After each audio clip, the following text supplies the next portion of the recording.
Question देखते हैं friction का। A body takes double time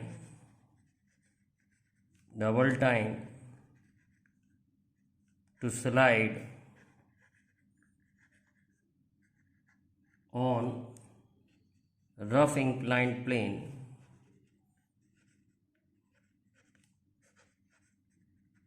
than on smooth inclined plane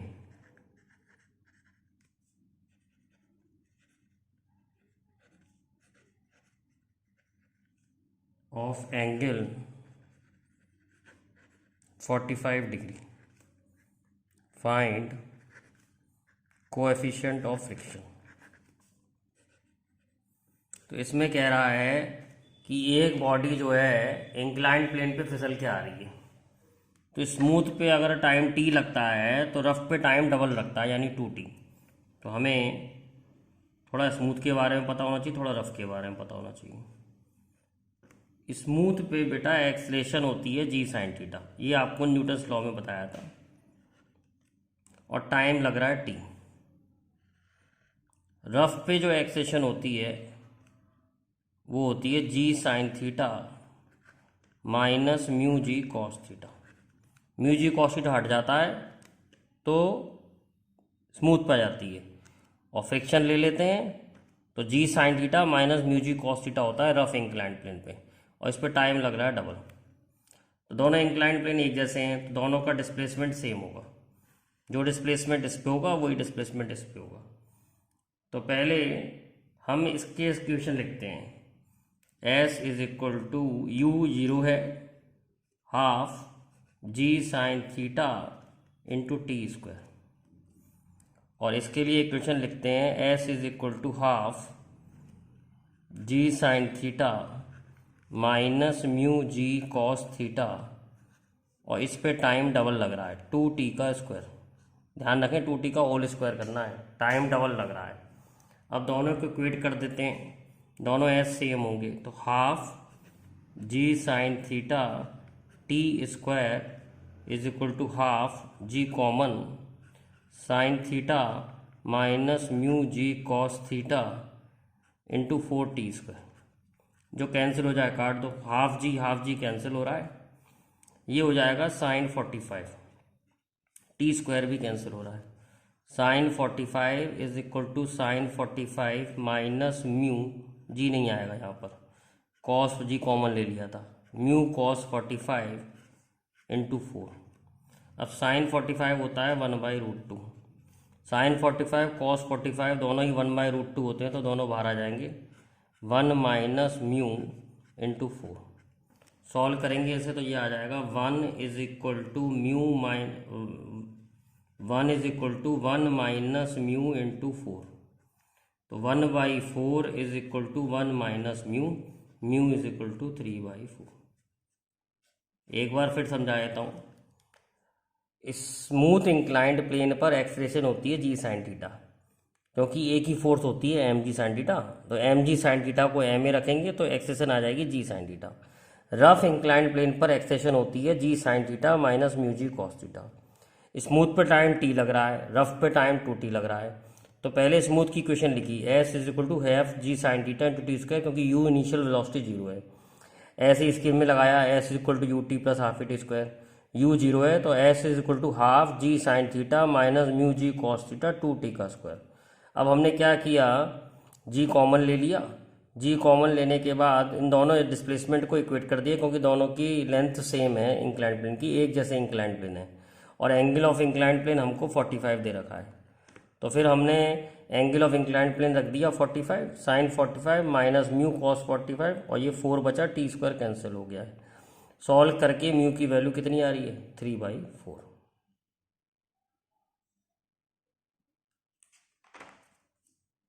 एक क्वेश्चन और देखते हैं।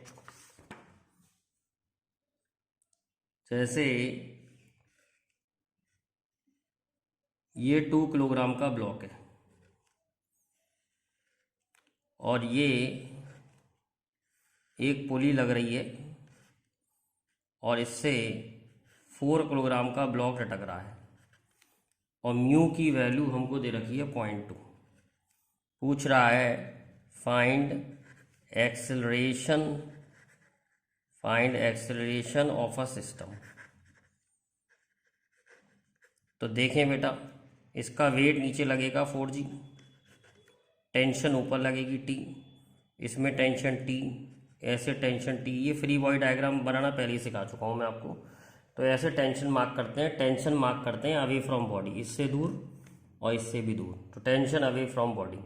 अब ये बॉडी आगे चलेगी तो फ्रिक्शन होगा पीछे। फ्रिक्शन का फार्मूला हम जानते हैं म्यू एन ऊपर की तरफ लगेगा और इसका वेट नीचे लगेगा 2g। तो सबसे पहले हम एन ही कैलकुलेट कर लेते हैं। एन है 2g के बराबर, क्योंकि इस डायरेक्शन में कोई मोशन नहीं हो रहा है, तो एन और 2g इक्वल होंगे, तो N is equal to 2g। मान लो इसकी एक्सेशन ए है, तो ये भी आगे जाएगा ए से, तो पहली इक्वेशन बनेगी 4g minus T is equal to 4a। ये इसकी इक्वेशन बन गई इस वाले ब्लॉक की। अब इस वाले ब्लॉक में टी आगे है, फ्रिक्शन पीछे है, T minus F is equal to 2a। अब एफ जो होता है वो होता है म्यू एन, तो T minus mu N is equal to 2a।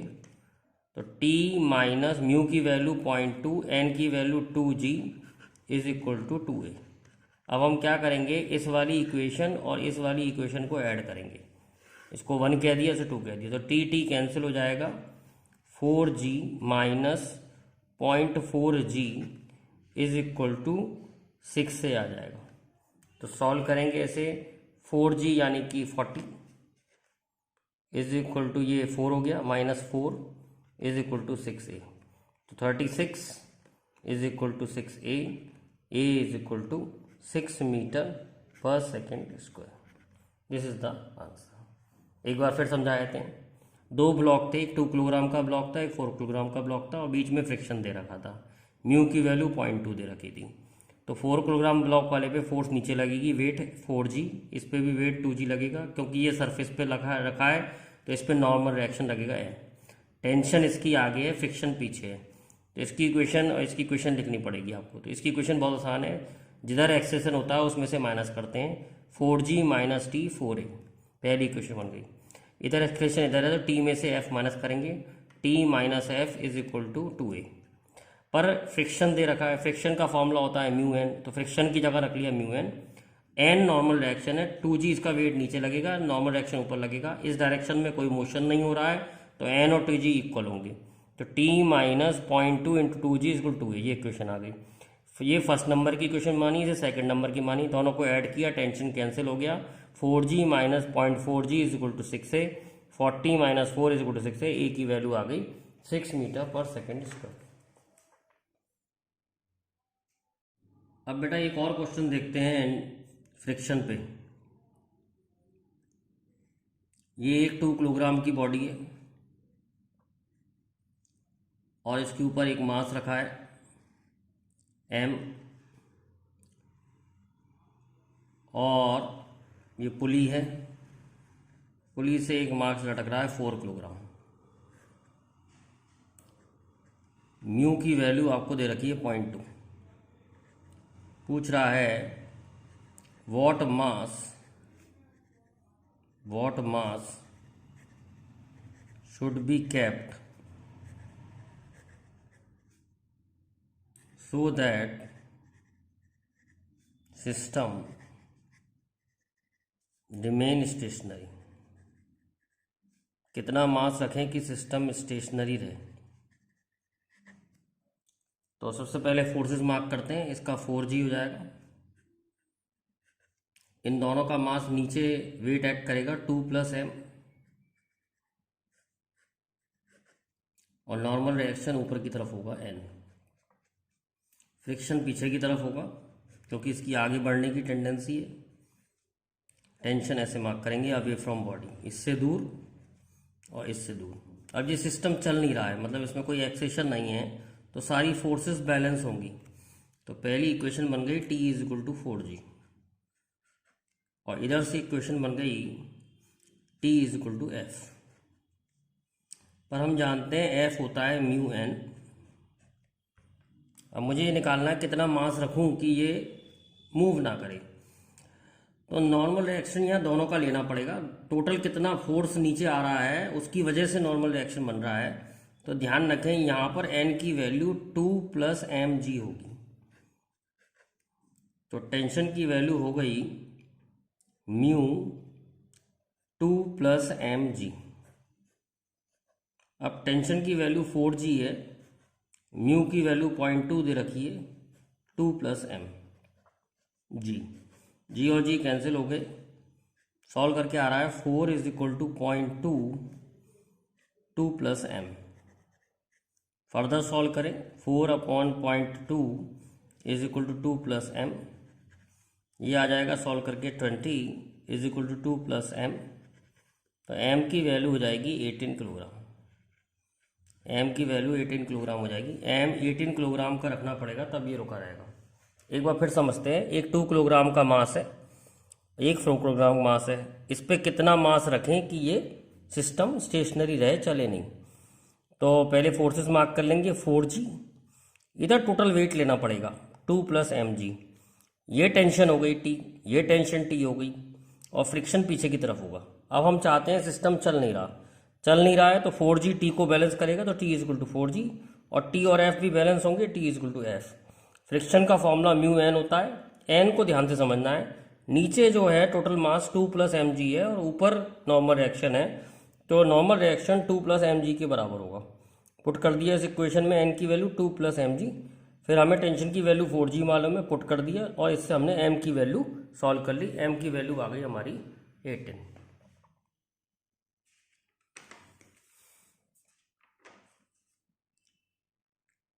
एक और क्वेश्चन देखते हैं। एक चेन लटक रही है टेबल से। A chain of length L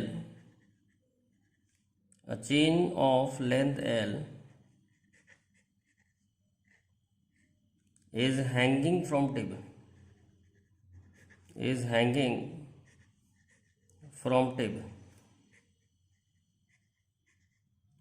chain है, इसकी लेंथ L है, hanging from table. What maximum length can hang without slipping. कितनी मैक्सिमम लेंथ हैंग कर सकती है विदाउट स्लिपिंग। तो मान लो x लेंथ हैंग कर रही है, तो बेटा कितनी लेंथ बची, L - x जो लेंथ है वो टेबल के ऊपर है।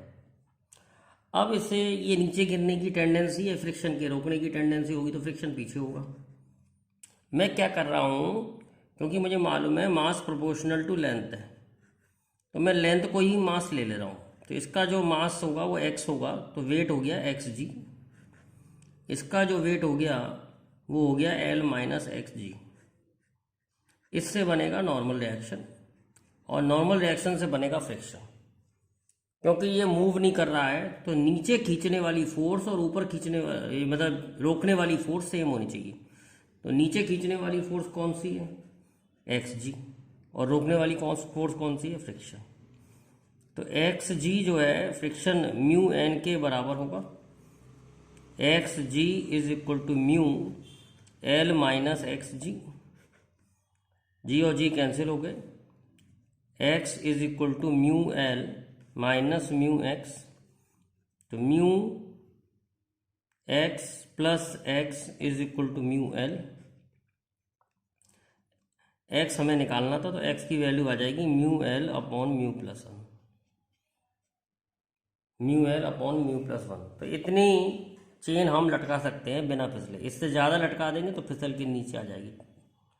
फिर समझते हैं। एक चेन है जिसकी लेंथ L है और ये टेबल से लटक रही है। पूछ रहा है कि मैक्सिमम कितनी लेंथ टेबल से लटका सकते हैं। तो मान लो मैक्सिमम लेंथ टेबल से x लटका सकते हैं, तो बाकी बची लेंथ हो गई L - x। जो लेंथ है उसी को मास मान लिया है, क्योंकि मास प्रोपोर्शनल टू लेंथ है। ज़्यादा मास होगा, ज़्यादा लेंथ होगी तो ज़्यादा मास होगा। तो इसका मास x मान लिया, तो इसका वेट हो गया xg। इसका मास L - x हो गया, तो इसका वेट हो गया L - xg। नॉर्मल रिएक्शन ऊपर की तरफ, फ्रिक्शन पीछे की तरफ। अब नीचे खींचने वाली फोर्स कौन सी है, एक्स जी, और रोकने वाली फोर्स कौन सी है, फ्रिक्शन। तो एक्स जी को फ्रिक्शन के बराबर रख दिया। अब X G is equal to mu N, N हम जानते ही हैं, एन इस केस में होगा एल माइनस एक्स जी। तो एन की वैल्यू रख दी मैंने एल माइनस एक्स जी, और इससे मैंने एक्स की वैल्यू निकाल ली कि कितनी चेन टेबल से लटक सकती है। एक और बहुत अच्छा सा क्वेश्चन देखते हैं। एक बाउल है,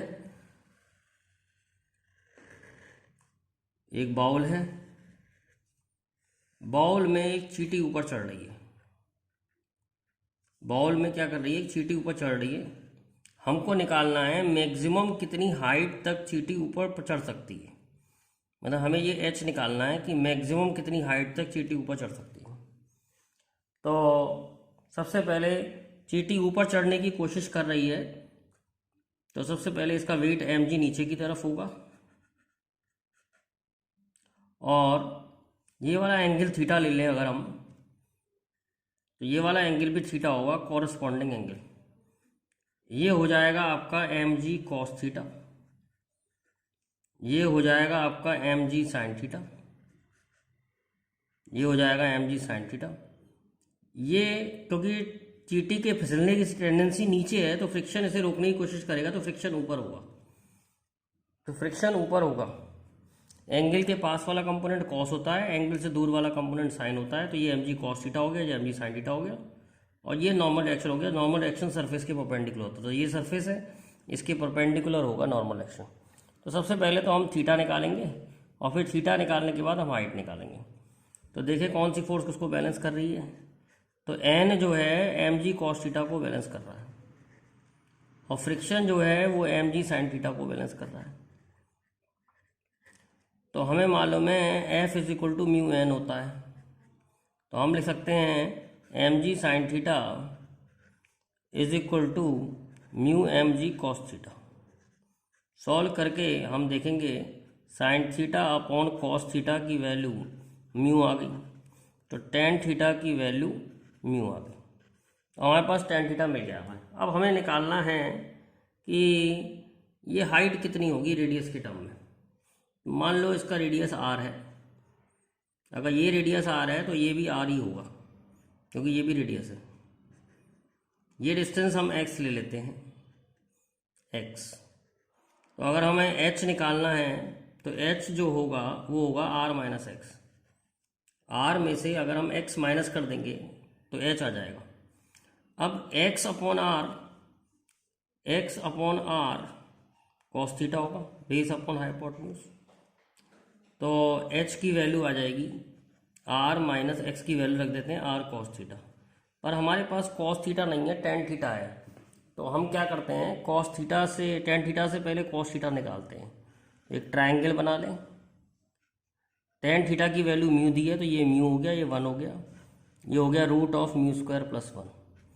तो कॉस थीटा यहाँ से आ रहा है one upon root of mu square plus one. तो यहाँ रख देंगे h is equal to R minus R, one upon root of mu square plus one. Solve करेंगे, आर कॉमन आ जाएगा, one minus one upon root of mu square plus one. तो ये एक इम्पॉर्टेंट क्वेश्चन है फ्रिक्शन को समझने के लिए। फिर से देखते हैं। एक बाउल है, बाउल में एक चींटी ऊपर जा रही है। हमें ये निकालना है चींटी मैक्सिमम कितनी हाइट तक जा सकती है, क्योंकि ज़्यादा हाइट पर जाएगी तो उसका वेट बढ़ता चला जाएगा, मतलब वेट का कंपोनेंट बढ़ता चला जाएगा और वो नीचे फिसल जाएगी। तो मान लो यहाँ तक जाती है मैक्सिमम थीटा एंगल तक। अब थीटा एंगल पर यहाँ तक जाती है तो ये एम जी होगा, ये वाला एंगल थीटा होगा कॉरस्पॉन्डिंग एंगल, ये एम जी कॉस थीटा हो गया, ये एम जी साइन थीटा हो गया, और ये फ्रिक्शन हो गया।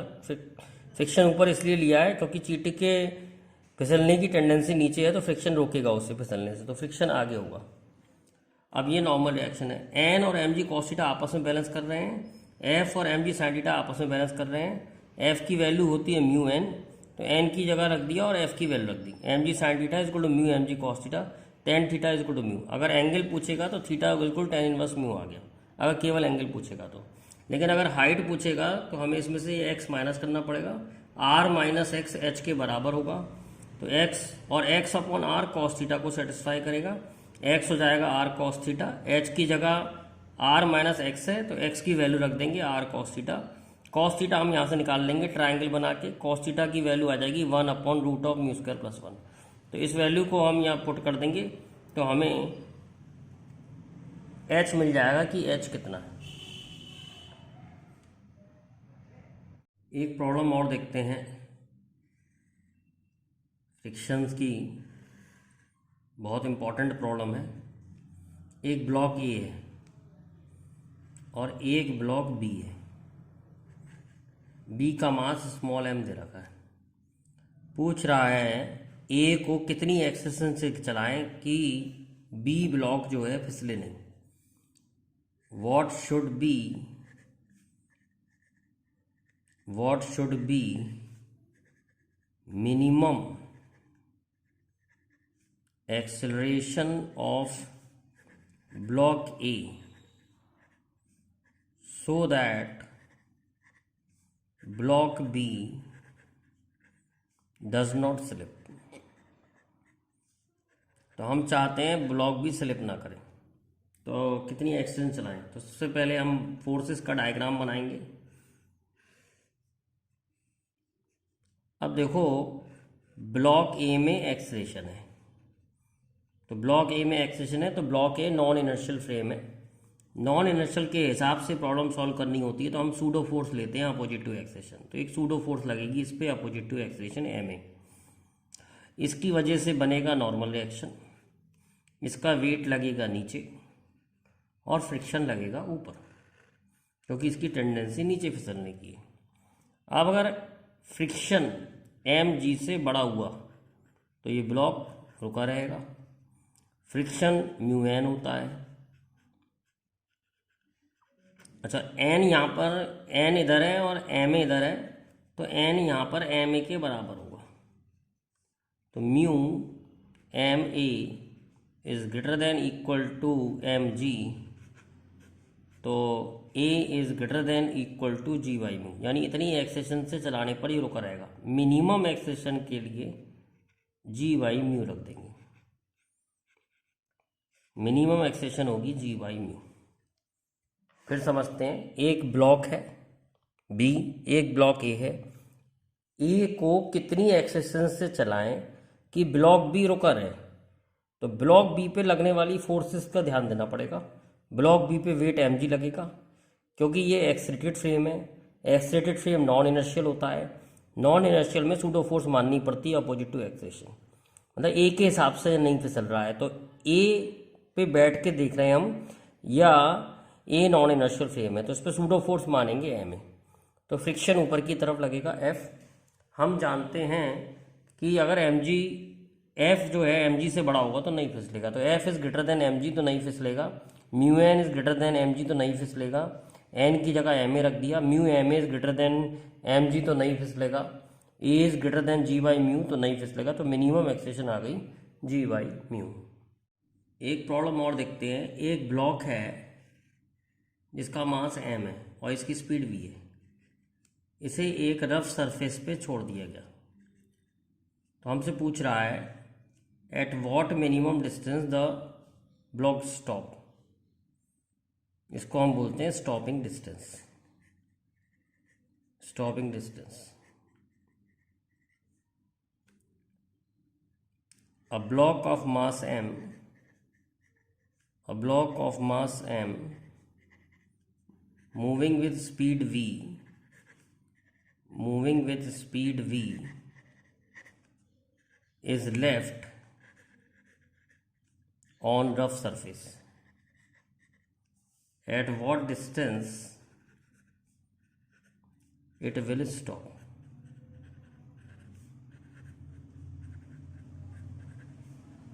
It will stop.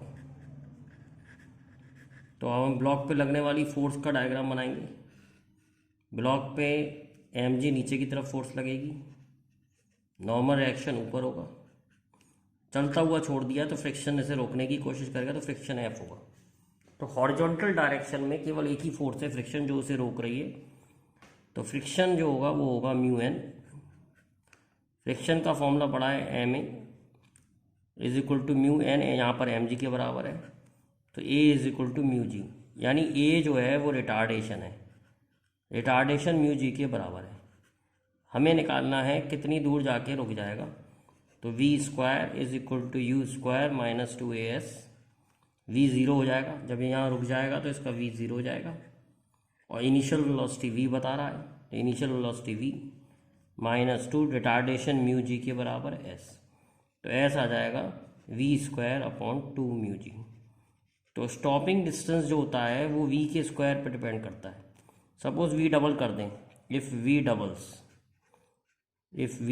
Doubles then stopping distance become 4 times, stopping distance become 4 times. फिर से देखते हैं सवाल को। एक ब्लॉक है जिसकी स्पीड v है, उसे एक रफ सरफेस पे छोड़ दिया गया है, कितनी दूर जाके रुक जाएगा, तो जितनी दूर जाके रुक जाएगा इसे स्टॉपिंग डिस्टेंस कहते हैं, और यहाँ रोकने वाली फोर्स केवल एक ही है, फ्रिक्शन। तो friction is a retarding force. Friction का फॉर्मूला म्यू एन होता है, फ्रिक्शन को हम एम ए कह सकते हैं क्योंकि फोर्स है, तो F is equal to M A, और एन की जगह एम जी रख दिया, तो रिटार्डेशन आ गई म्यू जी। अब ये जाके रुक रहा है, तो V square is equal to U square minus 2as, V zero हो गया, यू वी हो गया, माइनस 2a म्यू जी हो गया रिटार्डेशन इंटू एस, तो एस का फॉर्मूला आ रहा है वी स्क्वायर अपॉन 2 म्यू जी। अब एक सवाल ये पूछा जा रहा है कि अगर मैं स्पीड को डबल कर दूं तो स्टॉपिंग डिस्टेंस पे क्या फ़र्क पड़ेगा। अगर आप स्पीड को डबल करेंगे तो 2v का स्क्वायर हो जाएगा, तो स्टॉपिंग डिस्टेंस जो है 4 गुना बढ़ जाएगा।